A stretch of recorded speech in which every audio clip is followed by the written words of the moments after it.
really strongly advise you to come down to the floor. The majority of the action of this show takes place in and around and through the audience on the floor. So to really maximize your experience tonight, please come join us. The main ads during the show will be coming in and out and around and pushing you and moving you, not really pushing you. You won't get hurt. But, so if they move you this way, don't feel like you have to be plastered against the walls. Come back, be here. This whole show is about the experience of being in it, being a part of it. So, please, please, please, don't be shy. Come on down, okay? And for those of you that are here, don't be shy. Be here. Be in it. Be part of the show. That's what we're creating here. By wearing this IB, you are now part of our cult forever. And you cannot leave. Just a few quick business things, too, before we get started. There are exit signs here and here. If you have any mobility issues, please exit through this door, the one that you came in the theater through. No smoking, obviously. Don't smoke inside this building anywhere. And also no photography, no videography. We have people for that. So please, drink wine, praise Bacchus, enjoy yourself. Come on down to the floor, get crazy, play your drums, enjoy yourself. It's a ritual. Enjoy the Bacchae.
Son of God, have come to this land of Thebes. I, who was born of lightning and flame, have taken mortal form. My mother, Semele, the pitiable human virgin of this town, was struck dead by a jealous god while I still rested in her womb.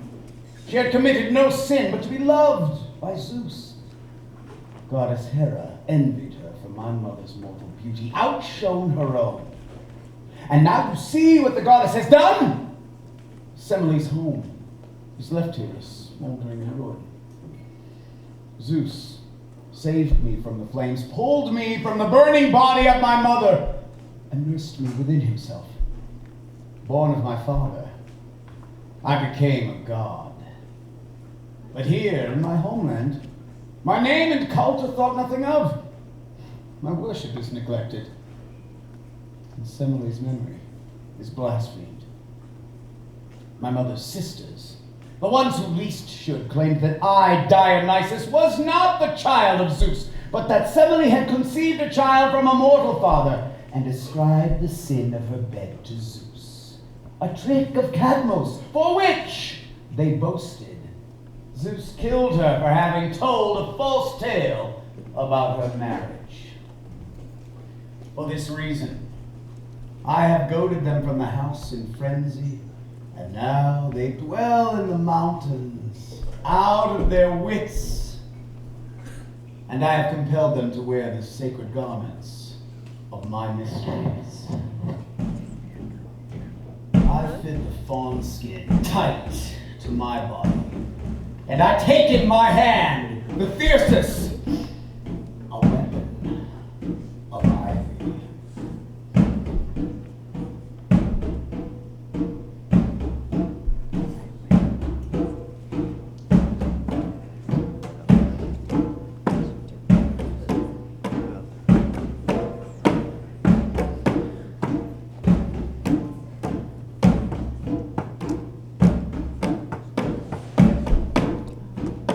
Female seed of Cadmus, as many as are full-grown women, I have maddened from their houses. They have abandoned their husbands and their homes, and now mingle here among the jealous daughters of Cadmus. Each year, I call all my mother's sisters to dance in the woods and fields, and now they sit here on roofless rocks beneath these green pines. This city must learn, even if it is unwilling, that it is not yet initiated in my rites. Though I am worshipped throughout the world, in Nyssa, Blessed Arabia, all of Asia, the shores of Lydia, and as far as the wintry land of the Medes, I am rejected in my own home by those who share my blood. When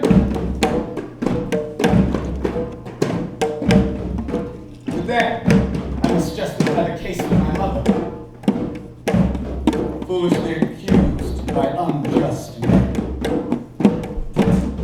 But my grandfather, Cadmus, he has built a shrine to her here, and so this land will forever be my sacred home. And that is why the grapevines cluster with fruit and bear the rich wine of which you drink.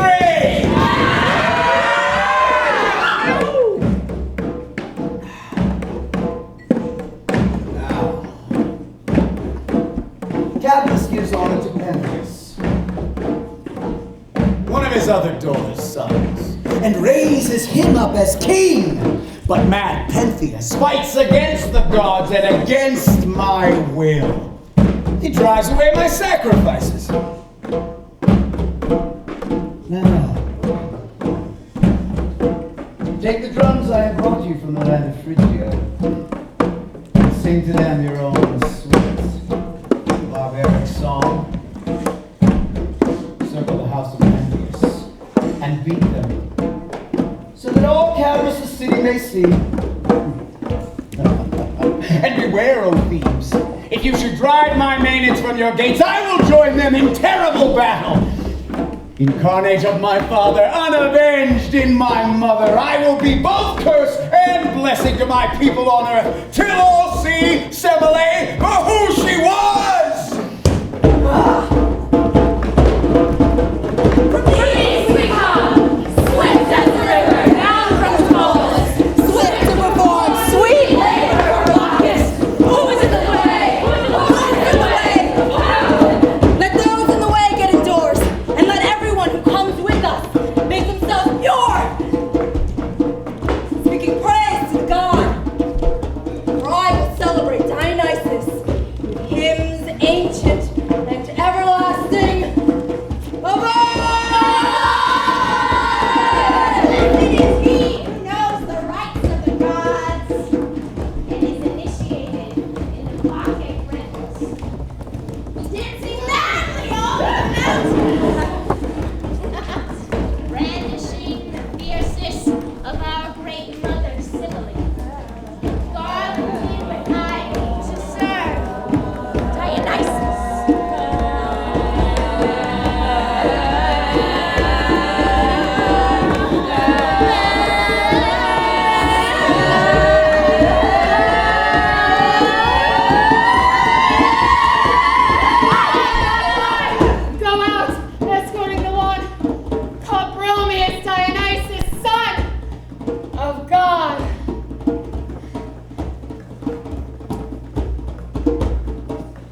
other women wait, goaded from their weaving by Dionysus.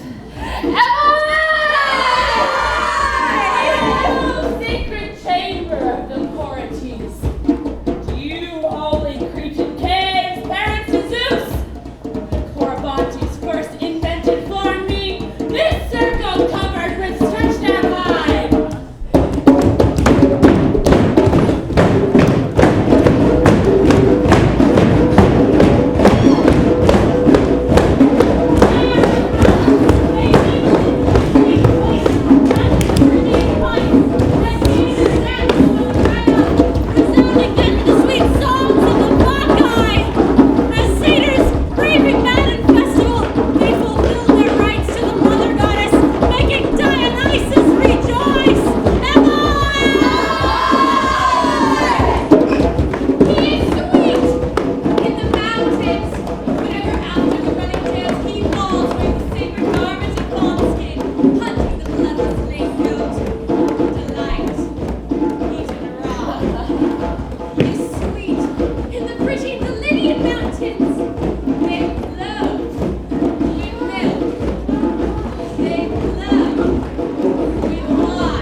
At the gates, call from the house Cadmus, the son of Agno, the man who built this city. Someone, go and announce that Tiresias is looking for him. He knows why I am here, and he knows what arrangements I have with him. Dear friend, I heard and recognized your voice, the voice of a wise man. Do not worry. I'm prepared to worship your god, the child of my god, Dionysus. Where must I dance and shake my gray head? Show me the way, Tiresias. One old man leading another. Look, I've forgotten I'm old. Then you and I still have the same feelings. For I too feel young, and will go to the mountains and try to dance. Are we the only ones who will dance in Bacchus's honor? Yes, for we alone think it right to do so. I'm mortal. I do not scorn the gods. We mortals cannot see what the gods see, and there are some traditions that stay with us simply because no human argument can overturn them. That is why we are humble before Dionysus, and why we honor him by wearing ivy on our heads. He makes no distinction as to whether it is right for young or old to dance. He wishes common honors from all of us, setting no one apart. Then we must not delay. Come, take hold of my hand. Yes, Take hold and lead me. No delays.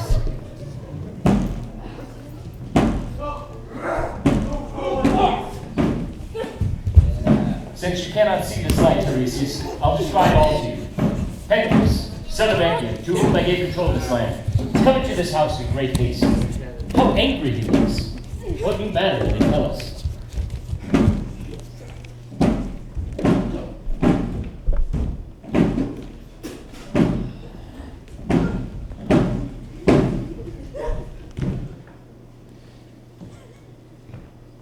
I happened to be traveling at a distance from Thebes when I heard of strange evils throughout my city.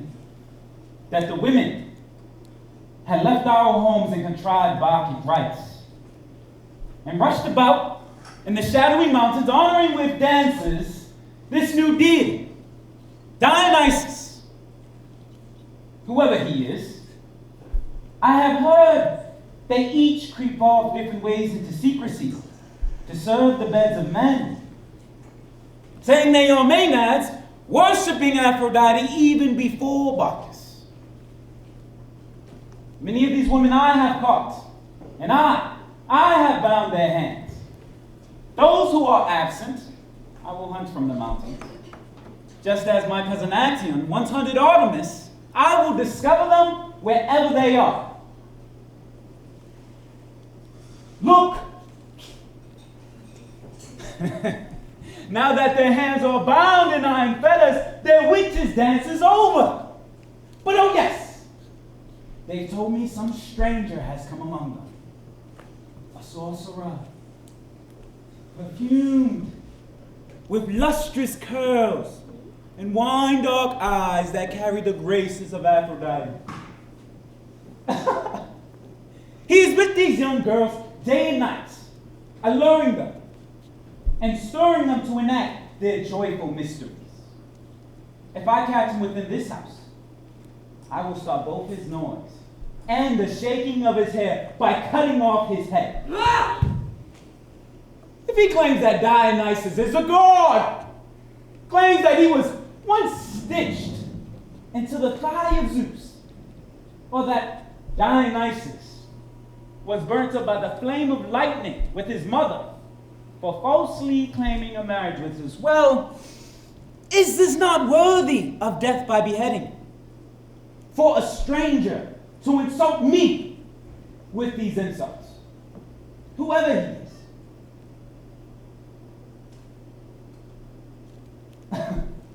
But here's another wonder.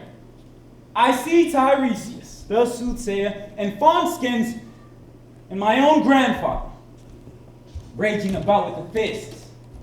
How monstrous. I shrink, prophet, and seeing you devoid of sense in your old age, won't you cast away that foolish ivy in your hair?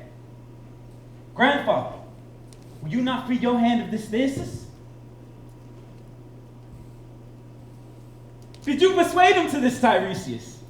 Do you believe by introducing another new god to men to examine the gizzards of his birds and receive money for sacrifices? If your great old age did not defend you, you would sit in chains in the midst of the Bacchae for introducing these wicked rites. For where women have delight in the wine grape at a feast, I say that none of their rites can be healthy any longer. Oh, unfaithful! Do you not reverence the gods of Cadmos who sowed this earth? Will you, Pentheus, bring shame to your own race? Be wise, and take care how you speak. You speak quickly and confidently, as though your words were sensible, but there is no sense in them. If you are blind, then all your confidence will be nothing but folly.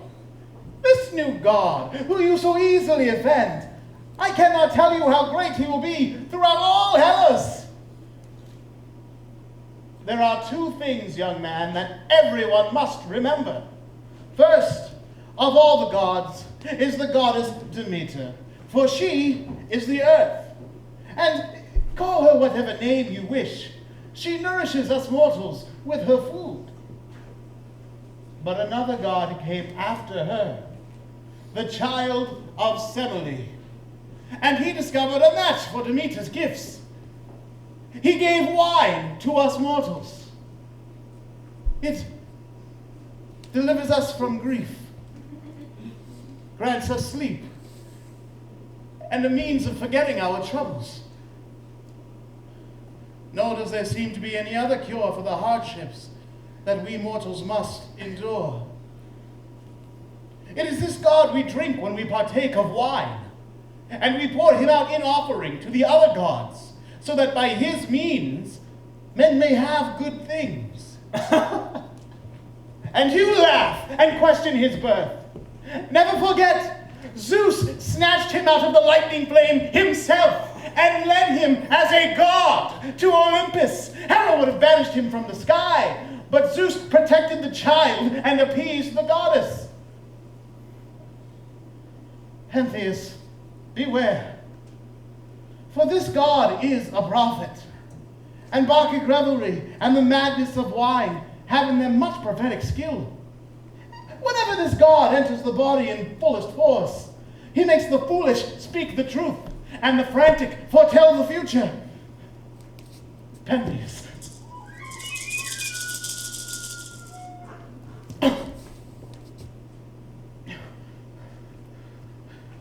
Beware, for Dionysus possesses a share of Ares' nature. He can be given to great frenzy and rage when provoked. Do not deny that he has power over men, even if you do not think so. Receive him in your land. Pour libations to him. Celebrate the Bacchic rites. And garland your head.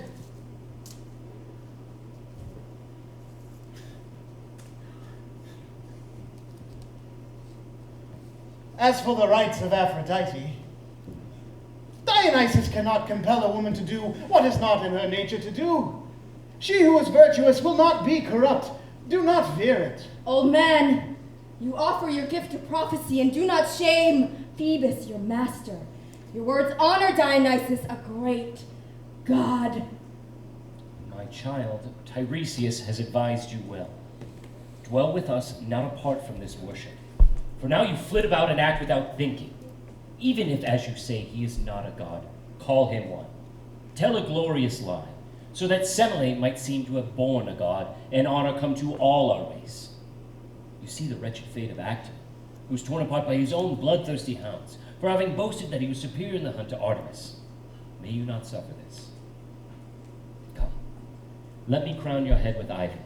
Honor the god with us. Don't lay a hand on me. Go off and hold your revels, but do not wipe your foolishness off on me. I will seek punishment for anyone who teaches this folly. Let someone go quickly. Turn over his altar. Release his birds. In this way, I will especially wound him.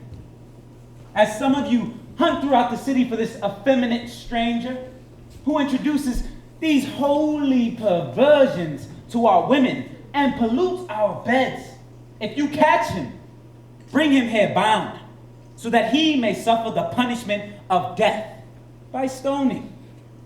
That dance will be his bitter Bacchic revelry here in Thebes.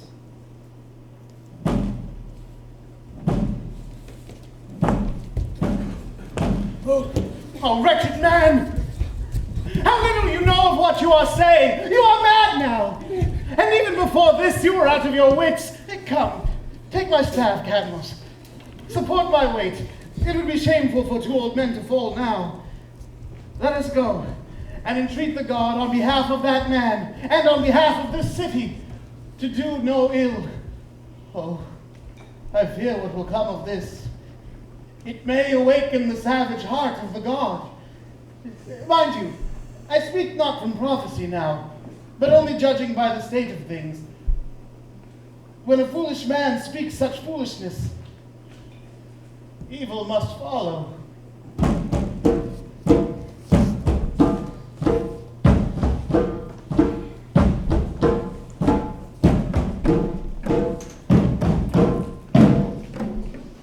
Holiness, queen of the gods, holiness who bear your golden wings along the earth, do you hear these words from Pentheus? You hear his unholy insolence against Bromius Dionysus, first among the gods when they feast in their Dionysus holds this office to join in banquets, To laugh with the flute. and to bring an end to cares whenever the delight of the great comes at the feast of the gods.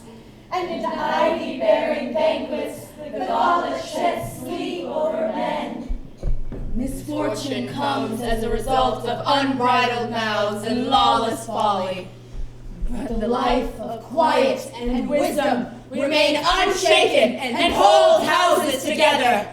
Though they dwell far off in the heavens, the gods see the deeds of the mortals. But cleverness is not wisdom. Neither is thinking on things unfit for mortals. And on this account, the one who pursues great things does not achieve that which is present. Oh, these are the ways of mad and ill-advised men. Would that I could go to Cyprus, to the island of Aphrodite, where the loves who soothes mortals' hearts dwell, and to Paphos, made fertile without rain by the streams of a foreign river flowing with 100 mills. Lead me there, Bromius! God of joy, who leads the Bacchae to Pieria, beautiful seat of the Muses, holy slope of Olympus. There are the graces. There is desire. There is lawful for the Bacchae to celebrate their rights. The god, the son of Zeus, delights in banquets and loves peace. Giver of riches, the goddess who nourishes youth. To both the blessed and the unfortunate, he gives equal pleasure in wine that banishes grief. But he hates those who do not respect his gift. Beware the over-curious, ever-pensive man. A wise mind leads a happy life by sober day and by friendly night. What the people know and live by, We should accept. And yes, we are here, having brought this prey for which you sent us. The beast was docile in our hands and did not withdraw in flight. He yielded to us. He did not turn pale or change the wine-dark complexion of his cheek. He laughed and allowed us to bind him and lead him away. He remained still, making my work easy. And I in shame said, "Stranger, I do not lead you away willingly, but by order of Pentheus who sent me." One thing more. Just as we bound him, the Bacchae whom you bound in chains and carried to the public prison were set loose. Their chains were lifted from their feet, and keys somehow opened the doors without human hand. These women now are dancing once again in the meadows, singing songs to Bromius as their god. O my king, this stranger has come to Thebes bearing many wonders. You must take care. Release his hands. Now caught in my nets, he's not so swift to escape me.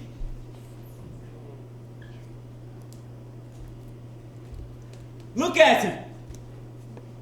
Stranger, your body is not ill-formed for woman's purposes. Your hair is long and scattered over your cheeks, which are full of desire. You have white skin from those careful preparations a woman would take. In hunting after Aphrodite in the dark, your beauty, it is never exposed to the strokes of the sun. Where are you from? Who is your family? Lydia is my fatherland, but my family is here. And why do you bring these rights to Hellas? Dionysus, the child of Zeus, sent me. And is there another Zeus who breeds new gods there in Lydia? No. It was the same Zeus who married Semele here in Thebes. Oh, and did he compel you in a dream? Or by broad daylight? Seeing me before him as I saw him, he gave me sacred rites. And what are these rites? Tell me. They cannot be told to any mortal uninitiated in the Bacchic revels. And is there any profit in making these sacrifices? It is not lawful for you to hear, but they are worth knowing.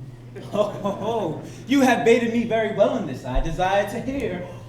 But the rites are hostile to those who are not pious.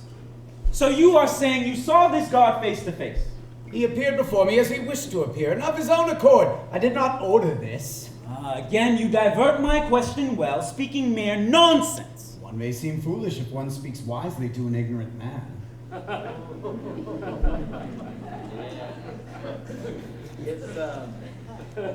Were you the first to bring this god here? All the barbarians celebrate these rites. Yes, they're far more foolish than Hellenists. Perhaps in this they are wiser. They merely live by different laws. Do you perform the rites by night or by day? Mostly by night. Darkness conveys all. That is treacherous for women and unsound. Even during the day, one may devise something shameful. You must pay the penalty for your evil contrivance. And you for your ignorance and impiety toward the gods. Oh, how bold the Bacchae is. And I'm in practice in speaking. Oh, tell me, what harm will you do to me? Oh, how must I suffer? First, we will cut off your delicate hair. My hair is sacred. I am growing it for the god. Next, give me this thistles from your hand. Take it from me yourself. I bear it as the ensign of Dionysus.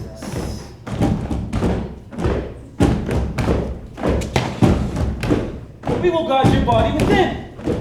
In prison. The god himself will release me whenever I wish. When you call him from the darkness of your prison. Even now, he sees my sufferings. Where is he? He's not visible to my eyes. Oh, he is very near. But you, being impious, do not see him. Seize him. He insults me and thee. I bid you not to bind me, for I am in my senses, and you are not. And I, more powerful than you, bid them to bind you, nevertheless. You do not know what you are doing, why you live, or who you are. I am Pentheus, son of Echion and Agawi. You are well suited to be miserable in your name. Go! Lock him up near the horse stable, so that he may only see darkness. You can dance there. Oh, and as for these women, whom you have brought here as accomplices to your crimes, we will either sell them as slaves, or once we stop their hands from making that beating noise, we will keep them as slaves, weaving at the loom. I will go, but I will not suffer what is not necessary. Dionysus, who you claim does not exist, will pursue you for these insults. For in injuring me, you put him in bonds.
Blessed in Mount Pieria. The joyful one reveres you and will come to lead the dance. Having crossed the swiftly flowing river Axius, he will lead the whirling maenads in their song, far from their homeland of Lydia, the source of all wealth and fertility. You, Bacchae, hear my voice. Hear it! You, Bacchae! You, Bacchae! Who is here? What place does the voice of the dreadful one summon me? You! I say again, it is I, the child of Zeus and Cybele!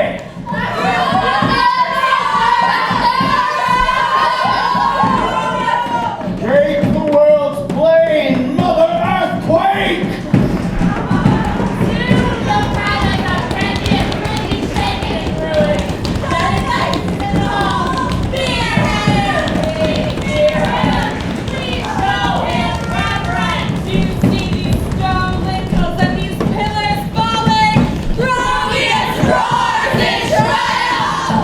Like the fiery lamp of lightning, burn, burn the home of Pentheus!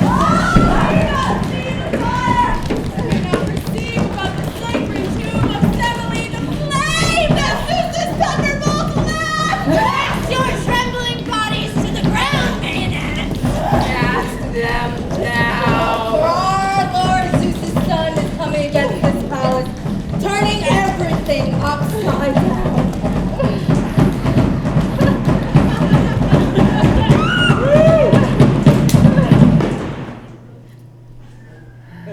Barbarian women. Have you fallen to the ground, so stricken with fear? You have, so it seems, felt Bacchus shaking the house of Pentheus. Rise up and take courage. Put a stop to your trembling. Oh, greatest light for us in our joyful reverie. How happy I am to see you. I who was alone and desolate before. Did you despair when I was brought to Pentheus' dark dungeon? Oh, how could I not? Who is my guardian but you, and what would I do if you were met with misfortune? But how is it you are freed? By myself. I freed myself without trouble. Did not the impious man tie your hands in binding knots? In this too, I mocked him. For, thinking to bind me, he neither touched nor handled me, but fed only on hope. In this too he mocked him, for thinking to bind him, he neither touched nor handled him, but fed only on hope. This too he mocked him, for thinking to bind him, he neither touched nor handled him, but fed only on hope. In this too he mocked him, for thinking to bind him, he neither touched nor handled him, but fed only on hope. In this too he mocked him, for thinking to bind him, he neither touched nor handled him, but fed only on hope.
Ladies and gentlemen, we have an intermission. Please buy some drinks. At the end of Act 2, please stick around. We have DJ M and EP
mocked him, for, thinking to bind me, he neither touched nor handled me, but fed only on hope.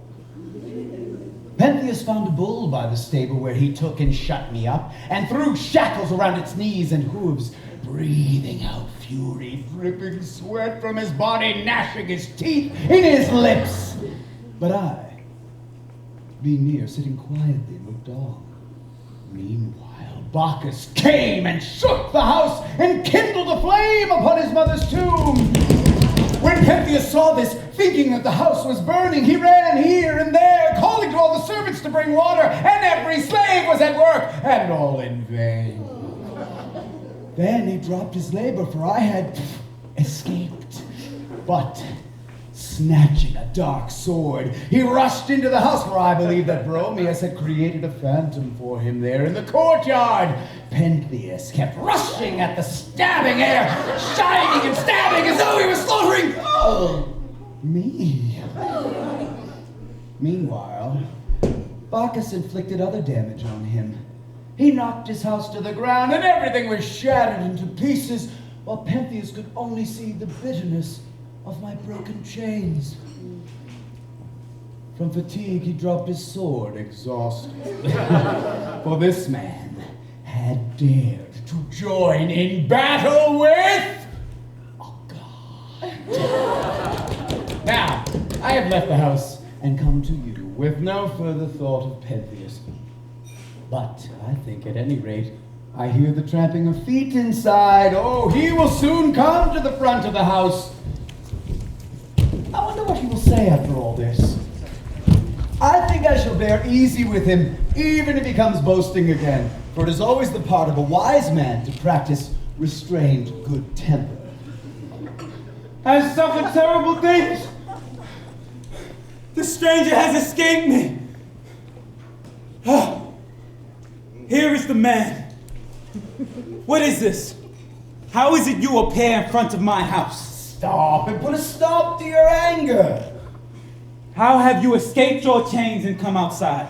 Did I not say, or did you just not hear, that someone would deliver me? Who? Give me no more of your riddling explanations. He who produces the rich clustering vine for mortals. The false god, he and his vines are nothing. You reproach Dionysus for his glory. I order you, close your temples and towers. Why? Do gods not pass over walls too? You are wise. Wise in at least all say what you should be wise in. I was born wise in all that I need be. But first, listen to this man who has come from the mountain to deliver you a message. I will await you. I will not try to escape. Pentheus, ruler of this land of Thebes. What news do you bring me? Having seen the holy Bacchae now, goaded by madness, I have come to tell you that they are doing terrible things beyond wonder. I wish to know if I should speak freely or repress my report. For well, I fear the quickness of your mood, the sharpness of your temper, and your imperious disposition. Speak, as you will have immunity from me in any case. For it is not right to be angry with the just. The more you tell me terrible things about the Bacchae, the more I will punish this man here, who taught these women these tricks. The herds of grazing cattle were just climbing up the hill at the time when the sun sends forth its rays, warming the earth. I saw 3 companies of dancing women, one of which Komoi led, the second, your mother Oberon, and the third Ino. All were asleep, their bodies relaxed, some resting their backs on the trunks of pine trees, others laying their heads on scattered oak leaves modestly. They were not drunk with the goblet and the sound of the flute, hunting out Aphrodite through the woods in solitude. Your mother raised a cry, standing up in the midst of the Bacchae to wake their bodies from sleep, and she heard the lowing of horned cattle. And they, casting off refreshing sleep from their eyes, sprang upright, a marvel of orderliness to behold. Old, young, Still unmarried virgins first, they let their hair loose over their shoulders and secured their fawnskins, as many as had released the fastenings of their knots, girding once again the dappled hides upon their fair flesh, as serpents licked their jaws. They put on garlands of ivy and oak and flowering yew. One took her thyrsus and struck it against a rock, from which a dewy stream of water sprang forth. Another let her thyrsus strike the ground, and there the god sent forth a fountain of wine. And all who desired the white drink scratched the earth with the tips of their fingers and obtained streams of milk. And the sweet flow of honey dripped from their ivy thyrsi. So that had you been there and seen this, you would have approached with prayers the God whom you now doubt attack. We herdsmen and shepherds gathered in order to debate with one another concerning what strange and amazing things they were doing. Someone, a wanderer about the city and practiced in the art of speaking, said to us all, "You who inhabit the holy plains of the mountains, do you wish to hunt Pentheus' mother Agawe out from the Bacchic revelry and do the king a favor?" We thought he spoke well, so we lay in ambush, hiding ourselves in the foliage of bushes. They, at the appointed hour, began to wave their thyrsus in the air, calling on Bacchus, son of Zeus, with united voice. The whole mountain shook along with them, and the beasts came to nothing, was unmoved by their song. Agawe happened to be dancing near me, and I sprang forth, wishing to capture her, for well I knew your reward for this, my king. But she cried out, "Oh, my fleet hounds, we are hunted by these men! Follow me! Follow armed with your thyrsus in your hands!" We fled, barely escaped being torn apart by the Bacchae, but they, with unarmed hands, fell upon grazing cattle instead, and rended asunder a fatted lowing calf, while others tore apart the cows themselves. You might see ribs or cloven hooves tossed here and there, caught in the trees. They dripped with gore. Bulls who were once fierce and showed their fury with their horns, dragged down to the ground by their countless young hands. In the wink of an eye, the garment of flesh was torn apart. And like birds, raised in their course, they proceeded along the level plains, falling like soldiers upon the towns situated below the rock of Kithaeron. There, they turned everything upside down. They snatched children from their homes, and nothing could restrain them. They carried fire on their locks, but it did not burn them. Some people, in rage, took up arms, and the sight of this was terrible to behold, Lord. For their pointed spears drew no blood, and the women, hurling their thyrsus from their hands, kept wounding them and turned them to flight. Women did this to men, not without the help of some god. They returned to where they had come from, to the very fountains that the god had sent forth for them, and washed off the blood. As snakes cleaned the drops from the women's cheeks with their tongues. Receive this God, then, whoever he is, into this city, master, for he is great. He gives to mortals the vine that puts an end to grief. Without wine, there is no Aphrodite, or any other pleasant thing for men. I fear to speak freely to a king, but I will speak. Dionysus is inferior to none of the gods. Already like fire does the insolence of the Bacchae blaze up, a great reproach for the Hellenes. But we will hesitate no longer. Go to the Electron gates, bid all shield bearers and riders assemble. Bid those of light shield pluck bowstrings with their hands, so that we may make an assault against the Bacchae. For it's too much to suffer what we are suffering at the hands of these women. Pentheus, though you hear my words, you obey not at all. Still, I suffer ill at your hands. I say that it is not right for you to raise up arms against a god, but be rest assured, Bromius will not allow you to remove the Bacchae from the joyful mountains. Do not try to instruct me. but be content with your escape from prison? Or shall I bring punishment upon you again? If I were you, I would make sacrifice to the god. Oh, I will sacrifice, making a great slaughter of these women. Your army as they deserve! Your army will flee, and it will be a source of shame forever. You are impossible!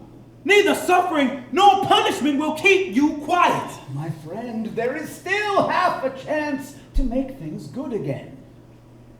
Doing what? Being a slave to my slaves?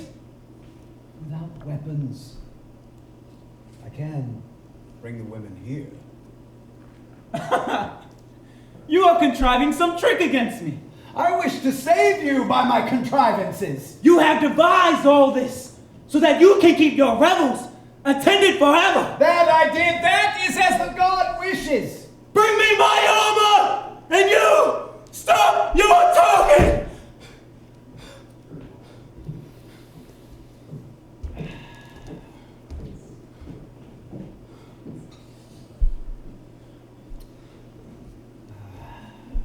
You wish to see them sitting together in the mountains. But why would you see gladly what would be grievous to you? I wish to see them sitting quietly under the pines.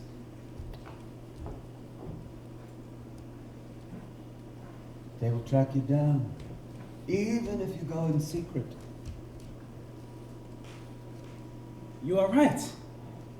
I must go. Shall I guide you then? Will you attempt the journey? Lead me. Quickly. Put linen clothes on your body then. What is this? Shall I, instead of a man, be reckoned among the women? They kill you if you're seen there as a man.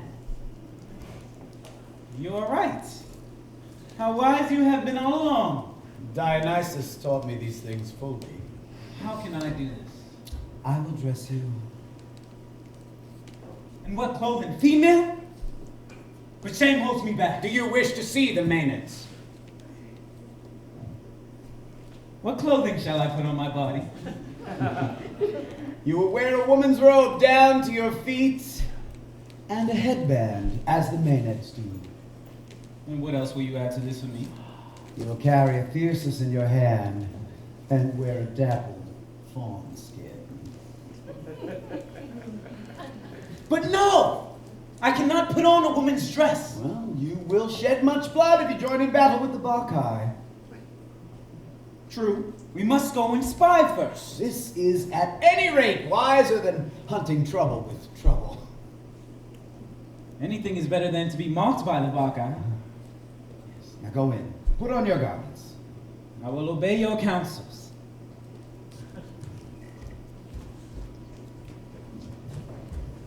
Women, this man is caught in our net. He will go to the Bacchae, where he will pay the penalty with his death. Dionysus, it is up to you now. For you are not far off, I feel.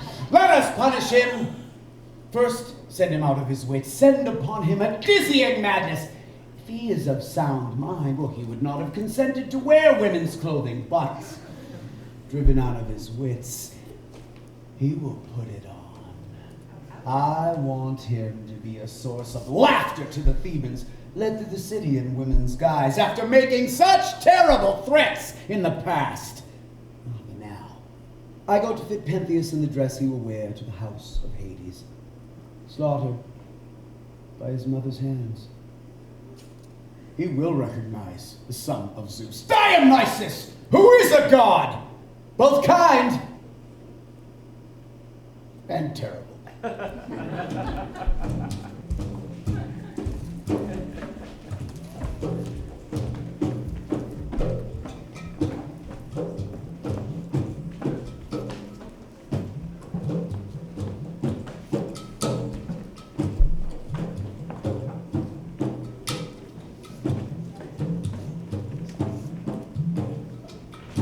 Shall I move my white foot in the night-long dance, aroused in ecstasy, throwing my head to the dewy air, like a fawn sporting in the green pleasures of a meadow when she has escaped a fearful chase. And the hunter stops his dogs on their course with his call, while she rushes along the plain by the river, rejoicing in this solitude apart from the world of men. What is wisdom? Or, what greater honor do the gods give to mortals when they hold up one's hand in strength over the heads of their enemies? What is good is always dear. Divine strength is roused with difficulty, but it will chastise those mortals who honor folly, and who in their impiety do not respect the gods. What is wisdom? Or what greater honor do the gods give to mortals when they hold up one's hand in strength over the heads of enemies? What is good is always dear. Happy is he who fled a storm on the sea and reached harbor. Happy too is he who has overcome his hardships. There are countless hopes to countless men, and some achieve wealth while others fail. But I call him blessed whose life is happy day to day.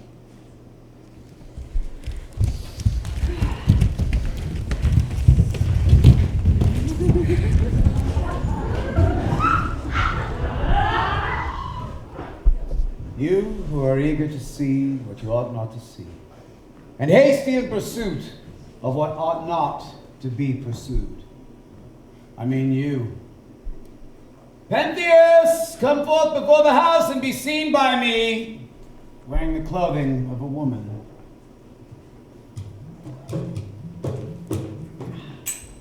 In appearance, you are like one of Cadmus's daughters. Look, I think I see two suns and twin thieves, the seven-gated city. And you seem to lead me like a bull, and horns seem to grow from your head. But were you a beast before? For now you have surely become a bull in my eyes. Now you see what you should see. How do I look? Don't I have the portion of Eno or my mother? When I look at Kagawa. you, when I look at you, I think I see them. But your headband has come out of place. That's not the way I arranged it. I must have displaced it indoors, shaking my head forwards and backwards as I practice my dance. But I who ought to wait on you shall rearrange it. Here, hold up your head. Here, you arrange it for me, for I depend on you. Your girdle has come loose, and the pleats of your gown do not extend down to your ankles as they should. At least on my right leg it is slightly off, but on this side, the robe sits well around the back of my leg. Yes, you will surely consider me the best of friends when you see the Maenads acting as modestly as you do now. But should I be more like a Maenad, holding the thesis in my right hand or my left? You must hold it in your right hand and raise your right foot in unison with it. I praise you for having changed your mind. Shall I carry these women back with me? You could, if you are willing. The state of mind you had before was unsound, but now you think like you should. I shall carry the woman back from Kitharon. Now, don't destroy the seat of the nymphs or the place where Pan plays his pipes. Well said. The woman will not be taken by force. I will instead hide in the pines. You will hide, as you should be hidden, a crafty little spy among the Maenads. Yes! I imagine them like birds, hiding in the bushes and held in the sweetest grips of love. Perhaps you will catch them, if you are not caught yourself before. Bring me through the midst of the Theban land. I am the only man who dares to perform this deed. You alone bear the burden for this city. You alone. And therefore the labors which are proper await you. Follow me. I am your saving guide. Another will carry you down from there. Yes, she who bore me. and you will be seen by all. I'm going for that reason. You will be carried back. What luxury you speak of? In the arms of your mother. Oh, you spoil me. Oh, yes, such luxury. I will get what I deserve. Oh, you are terrible. Terrible. And you go to such terrible sufferings that you shall find a renown reaching to heaven. Hold out your hands, Agave, and you too are sisters, daughters of Cadmus. I lead this young man to you.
weep for you, though I am a slave. What is it? Do you bring some news from the Bacchae? Pentheus, the child of Bacchae, is dead. Lord Dionysus, clearly you appear to be a great god. What do you mean? Why have you said this? Do you rejoice at the misfortunes of my master woman? I, a foreign woman, rejoice with foreign songs, for no longer do I cower in fear of chains. Do you think Thebes so lacking in men? Dionysus, son of a god, not Thebes, holds all my allegiance. You may be forgiven, but know this, women. It is not good to rejoice at troubles once they have finally taken place. Tell me, speak. What kind of death did you die? Unjust men did unjust things. When we left the dwellings of the Theban lands and crossed the mountain streams, we began to ascend the heights of Kithaeron, Pentheus and I. For I was following my master and the stranger who was our guide to the summit. First we sat in a grassy vale, keeping our feet still and our voices quiet so that we might see them without being seen. There was a little valley surrounded by precipices, irrigated with streams, shaded by pine trees, where the Maenads were sitting, their hands busy with delightful labors. Some of them were crowning again the worn thyrsus, making it leafy with ivy, while some, like colts freed from the painted yoke, were singing a Bacchic melody to one another. And the unhappy Pentheus, whose eye could not see the crowd of women as fully as he wished, said, "Stranger, from where we are standing, I cannot see these false Maenads. But on the hill, ascending a lofty pine, I might view properly the shameful acts of the Maenads." And then I saw the stranger perform a marvelous deed. For seizing hold of the lofty topmost branch of the pine tree, he pulled it down, pulled it to the dark earth. It was benches as a bow, and it was no mortal's deed. He then sat Pentheus down on the pine branch and let it go upright through his hands steadily, taking care not to shake him off. The pine then stood firmly upright in the sky with my master seated on its back. But now he was seen by the Maenads more than he saw them. And the stranger had vanished, nowhere to be seen. I heard a voice. Dionysus, as I guess. He cried out from the air, "Young women, I bring the one who has mocked you and me and my rights. Now punish him!" And as he said this, a light of holy fire blazed down between heaven and earth. At first the daughters of Cadmus stood upright and looked all around as the air had grown suddenly quiet. He repeated his order, and when the daughters of Cadmus recognized the clear command of Bacchus, they rushed forth. His mother Agave and her sisters and all the Bacchae, they leapt through the torn streaming valley and mountain cliffs, frantic with inspiration of the god. When they saw my master sitting in the pine, first they climbed a rock towering opposite the tree and began to hurl boulders. Some aimed with pine branches, while other women hurled their thyrsoid through the air at Pentheus. A sad target indeed for their spears. But they could not reach him, for the wretched man, caught with no way out, sat at a height too great for their eagerness. Finally, they smashed at the oak branches and began to tear up the roots of the tree with ironless levers. When they did not succeed in their toils, Agave said, "Come, standing round in a circle, each of us seize a branch Maenads, so that we may catch the beast who has climbed aloft, and so that he does not make public the secret dances of the gods." They applied countless hands to the pine and dragged it from the earth. Wailing loudly, Pentheus fell, crashing to the ground and into their terrible hands. His mother, as priestess, began the slaughter and fell upon him. He threw the headband from his head so that the wretched Agave might recognize and not kill him. Touching her cheek, he said, "It is I, mother. Pentheus, who you bore in the house of Bacchae, pity me, mother, and do not punish me, your child, for my sins." But she, foaming at the mouth, and twisting her eyes all about, not thinking as she ought, was possessed by Bacchus. And he did not have to persuade her much. Seizing his left arm at the elbow, and propping her foot against the unfortunate man's side, she tore out his shoulder, not by her own strength, but by the power the god put in her hands. Ino began to work on the other side, tearing his flesh, while Otanaway and the whole crowd of Bacchae pressed on. All were making noise together. He was groaning what life was left in him while they shouted in victory. One of them bore his arm, another a foot, boot and all. Even his ribs were stripped bare from their tearings, and the whole band, hands bloodied, were playing games of catch with Pentheus' fine flesh. His body now lies in different places. Some beneath the rugged rock, some buried deep beneath the foliage of the wood, not easy to be sought. His miserable head, which his mother happened to take in her hands, she fits to the end of a thyrsus, and she carries it through the mist of Kithaeron like that of a savage lion, leaving her sisters to their Maenads' dance. She is coming inside these walls now, priding herself in the catch, calling Bacchus her fellow hunter, her accomplice in the chase, the glorious victor in whose service she wins a triumph of tears. As for me, I will depart out of the way of this calamity before Galway reaches the house. Soundness of mind and reverence for the affairs of the gods is best.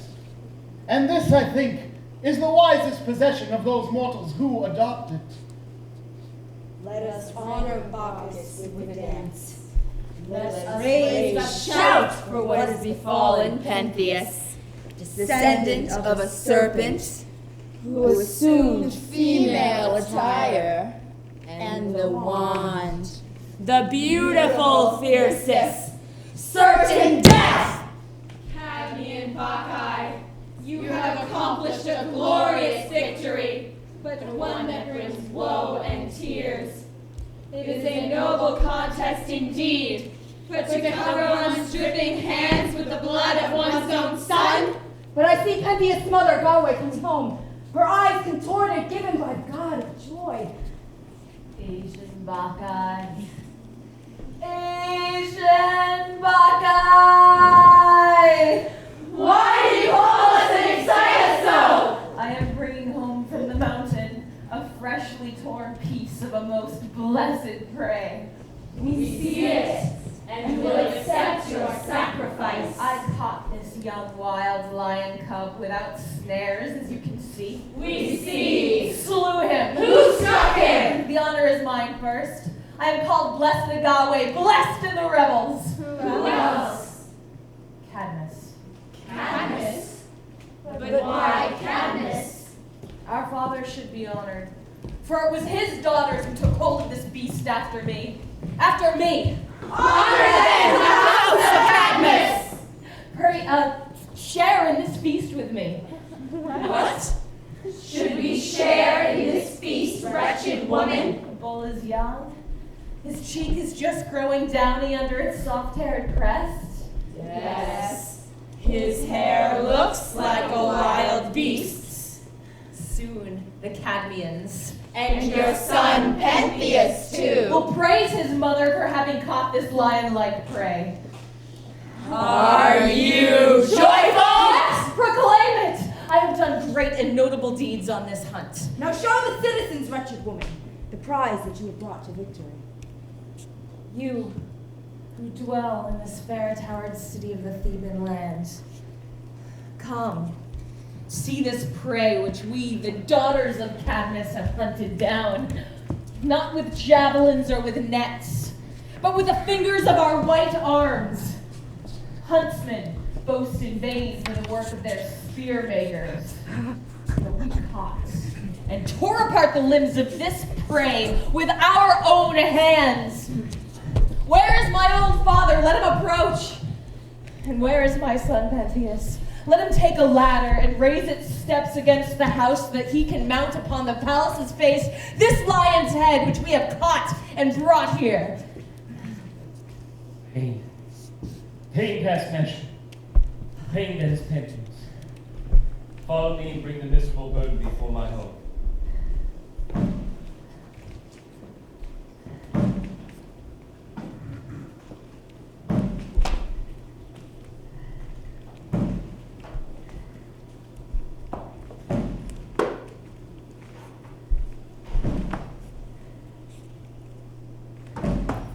Exhausted from countless searches, I found the dearest grandchild nestled in the folds of the mountain, killed and cut to pieces by the maidens. Someone told me Komoi was coming for an Bacchae dance, and now I see her. But no happy sight. You may boast, Father, that you have borne daughters greater by far than all mortals.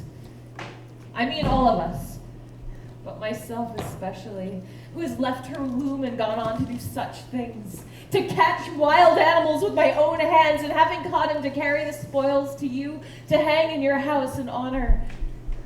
Here, Father, receive this in your hands. Call your friends for a feast, for you are blessed, blessed now that we have performed these deeds. How can I stand to look at this? Daughter, you've performed murder with your miserable hands. Justly, yet too severely does Lord Dionysus destroy us, though he's a member of our own family. How morose and sullen you are, Father. I shall hope my son is a good hunter, taking after his mother's ways when he goes after wild beasts. But all poor Pentheus can do is fight with gods. You must admonish him. Who will call him here to my sight so that he can see how lucky I am? My daughter, when you realize what you have done, you will suffer so. Better you stay forever in this state than to realize how unfortunate you are. But what of this victory is not right? What is so painful? First, cast your eyes to the sky. All right, but I don't know why you asked me to do this. Is it the same or has it changed? It's grown brighter than before. Does your soul still quiver? I don't know what you mean, but my mind grows clearer. Can you hear an answer? Yes, but I forgot what we said before. To whose house did you come in marriage? You gave me to Echion, as you know. And what son did you bear him? Why, Pentheus, Father. Whose head do you now hold? A lion's, as we who have hunted him down have said. Now look down to your hands.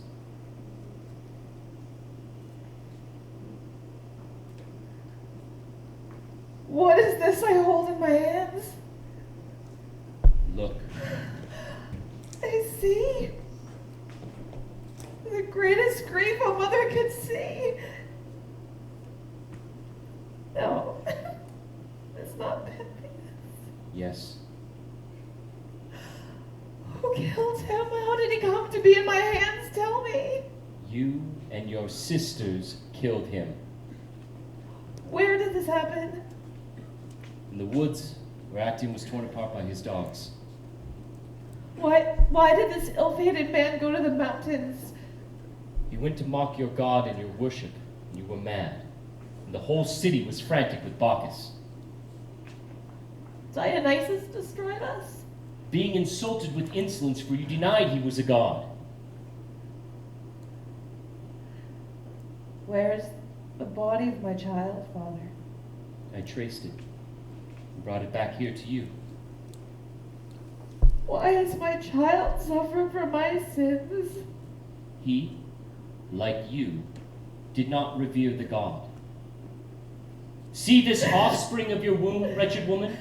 Most miserably and shamefully slain. He was the hope of our line.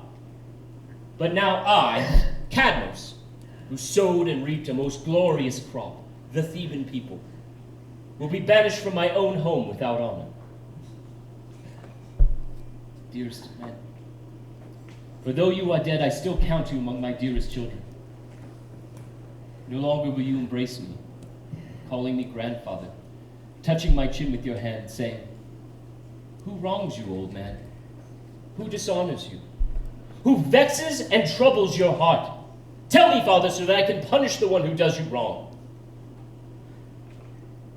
But now I'm miserable, while you are lost. Your mother's forever beyond sorrow, and sad too is our family. If anyone ever scorns the gods, let him look to the death of this man and acknowledge them! I grieve for Cadmus's misfortune. His daughter's son has received justice, but his sad family must bear it forever. Father, you see what my life has become.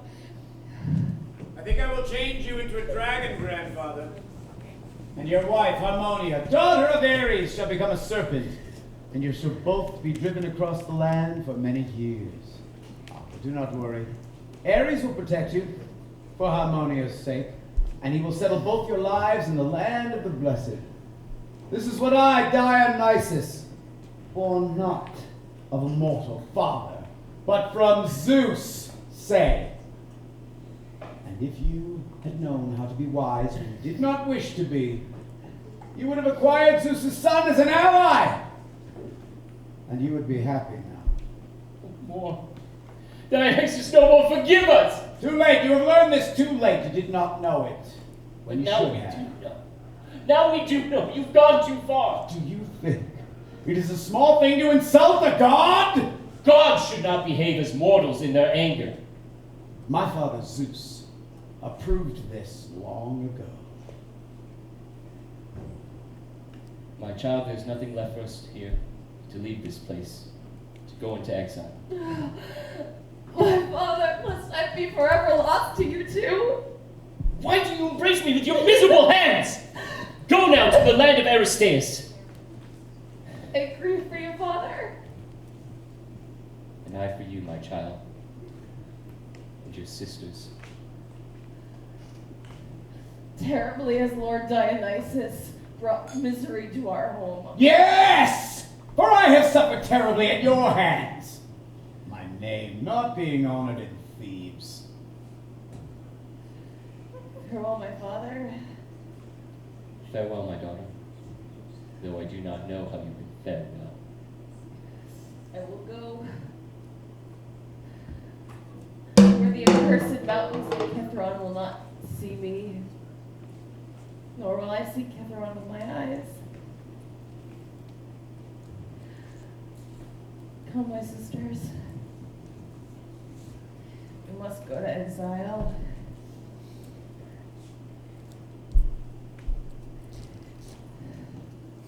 May the fiercest be forever worn by other Bacchae.